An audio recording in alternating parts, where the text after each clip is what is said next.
அல்லாஹ்வுடைய மார்க்கம் இஸ்லாம். இன்ன தீன இன்தல்லாஹில் இஸ்லாம். இன்ன தீன இன்தல்லாஹில் இஸ்லாம்.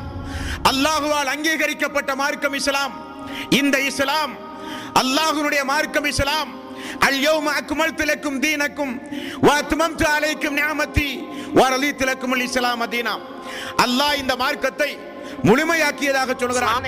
தன்னுடைய அருள், தன்னுடைய ரஹ்மத், தன்னுடைய நிஅமத் எல்லாம் தூதரின் மூலம் நான் பரிபூர்ணமாக்கி விட்டேன் என்று அல்லாஹ் சொல்கிறான்.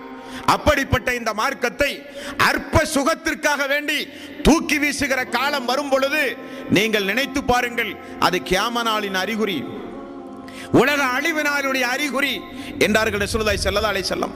மார்க்கம் இருக்காது மக்களிடத்தில். மார்க்கம் இருந்தாலும் தோன்றுகிற போதெல்லாம் சட்டையை கழட்டி வீசுவதைப் போல மார்க்கத்தை தூக்கி வீசுவார்கள். அவர்களுக்கு அல்லாஹ்வும் வேண்டாம், அல்லாஹ்வுடைய ரசூலும் வேண்டாம், அவர்களுக்கு வேதமும் வேண்டாம், அவர்களுக்கு மார்க்கமும் வேண்டாம், அவர்களுக்கு மறுமையும் வேண்டாம், அவர்களுக்கு சொர்க்கமும் வேண்டாம். தூக்கி வீசுவார்கள் உலகத்திற்காக, உலகத்தில் வாழ்கிற அற்ப காலத்திற்காக, உலகத்தினுடைய ஆசாபாசத்திற்காக இஸ்லாத்தையே தூக்கி வீசுகிற மக்கள் வராத வரை அந்த காலம் வராது என்றார்கள் நபிகள் நாயகம் ஸல்லல்லாஹு அலைஹி வஸல்லம். அன்பர்களே, இன்றைக்கு அந்த காலம்